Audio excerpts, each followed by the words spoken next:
What up, Dodgers Nation? Doug McCain here. You can follow me on Twitter and Instagram at DMac_LA. For all things Dodger baseball, be sure to hit that subscribe button, hit that notification bell, and if you want to see even more Dodgers content, smash that like button. And as always, I want all of your fire Dodger takes down below in the comment section. Today's Dodgers Nation questions of the day. 1, on a scale of 1 to 10, how upset are you still about the 2017 Astros sign-stealing scandal? 2, what do you think the proper punishment would have been? And 3, how big of an impact did the 2017 World Series have on Clayton Kershaw's legacy? I want your takes down below in the comment section. And for all the latest Dodgers news, head over to DodgersNation.com.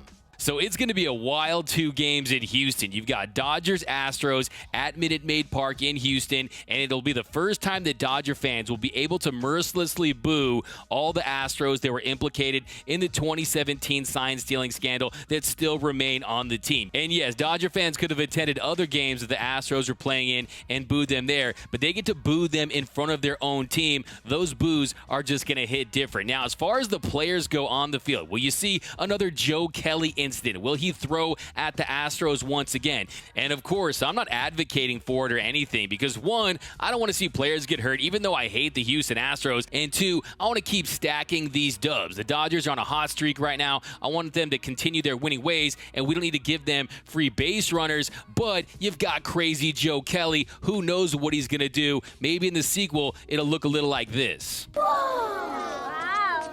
Now you're all in big trouble.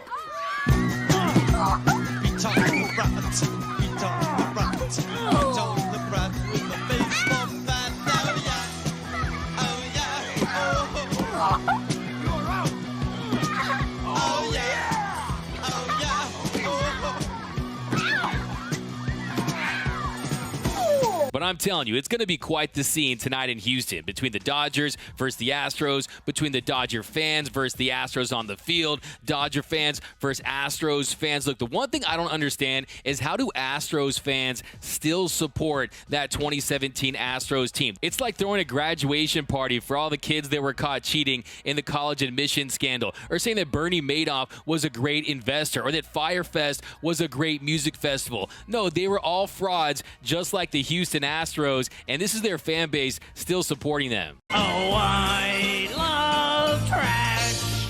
Anything dirty or dingy or dusty.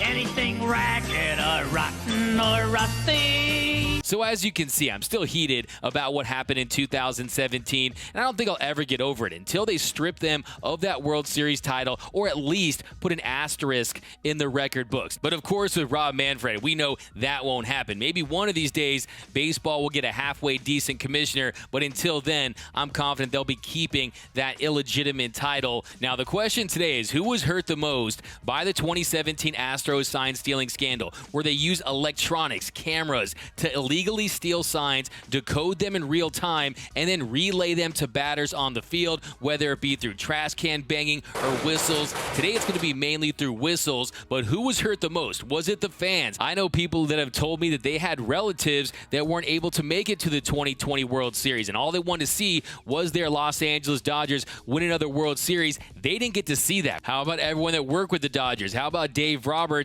that had to hear for 3 years that he was a crummy manager that couldn't win in October? Well, a lot of people suffered, but none more than Clayton Edward Kershaw. Clayton Kershaw, if he wins that game, to me, he easily gets the World Series MVP. After his outstanding performance in Game 1, where he throws 11 strikeouts, has no walks, became the first pitcher to do that since Don Newcomb in 1949. If he follows that up with another gem in Game 5 with his history, I think they easily give him that World Series MVP.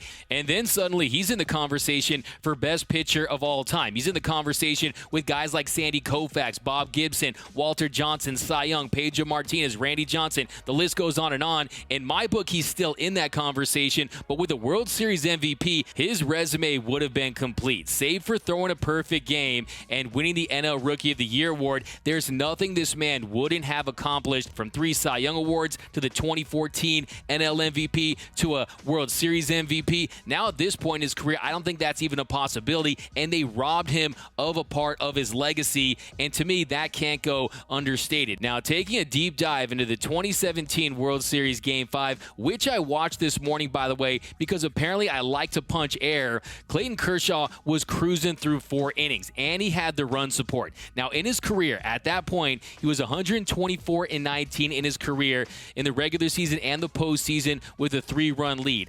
105-7 when he got 4 runs. 71-1 pitching with the 4-run lead. So it was cruise control. It was going to be Clayton Kershaw, and he was going to take that Dodger team home with a commanding 3-2 lead in that series, having to win just 1 game at home to win the Dodgers' first World Series since 1988. And then it started getting weird, and you started to hear suspicious whistling while the Astros were at the plate. Just take a look at Alex Bregman. Every time he hears that charge whistle, he knows that curveball is coming. He spits on a couple of them, and then he sells out on one that he fouls off later in the at-bat. Home run of the postseason. At 19. Now Rick Honeycutt and Dave Roberts talk it over. There's the curveball. Maeda in the heart of the order to follow Bregman and get loose. That is foul. So let me guess, they just had elite play discipline, right? They didn't expand that strike zone. No, they're whistling so much, I thought Too Short was in that Astros dugout. Now, if you read Tom Verducci's piece about the sign-stealing scandal in Sports Illustrated, he points out that Clayton Kershaw threw 51 breaking balls in Game 5 of the 2017 World Series. Not a single pitch resulted in a swing and miss. Let me tell you how extremely unlikely that was. In 2017, Kershaw averaged a 23.9% swinging strike rate on his sliders and a 14.1% swinging strike rate on his curveballs. So the odds of that happening are like 1 in over 46,000. Look, Josh Reddick has a better chance hitting a grand slam in a Little League game than Clayton Kershaw has of not getting 1 swing and miss in 51 breaking pitches against the Astros in Game 5. It should have never happened. After rewatching the game, I was just blown away by how hard they were selling out on his breaking pitches. Just look at the home run that Yuli Gurriel hit on that slider. We're talking a first pitch slider with runners on second and third, and this is the kind of swing you put on it. Altuve. Second and third, 1 out. Gurriel has tied it. Wow. So up until that 5th inning, he hadn't allowed 1 base runner, and then he blows a 4-0 lead and then a 7-4 lead. He was knocked out of the game in the 5th. And then how about all those pitches that they were spitting on? They had that pitch count over 90 in the 5th inning. They were taking so many pitches that they normally wouldn't have because they knew what was coming. And it was clear they were using that camera. They were relaying the signs in real time. You heard the whistles. And like I said, it was Clayton Kershaw through the first 4 innings. He picked up where he left off in Game 1, dominating one of the best lineups that this game has ever seen when it comes to offensive productivity. This team had been mashing all year, and Kershaw was extremely efficient through the first 4 innings, throwing just 39 pitches, averaging 9.75 pitches per inning, and then he throws 28 in the 5th and 27 in the 6th. So he ends up leaving the game after just 6 1/3 innings pitched, having thrown 94 pitches, and it was clear through the first 4 innings that they couldn't beat LA, so they had to cheat LA. And today, Austin Barnes, who's Clayton Kershaw's personal catcher, who caught Kersh during Game 5 of the World Series, he talked about the pain that he still has from being cheated out of the 2017 World Series. You know, it's always kind of,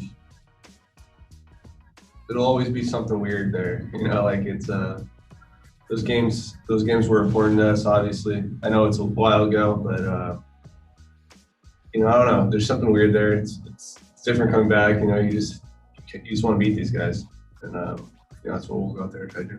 Yeah, I don't know if I'll ever fully get over it. I mean, winning helps, obviously. If we never won a World Series, that would have been pretty hard to swallow. But you know, we could have been. I'm not trying to go too deep into it, but we could have won twice, 2 World Series. So, yeah, I don't know. It's a weird little situation, but we're looking forward to playing these 2 games. So there you have it. The Houston Astros, they not only changed the history of baseball, they changed the legacy of one of the greatest pitchers to ever toe the rubber in Clayton Kershaw. It's such a travesty.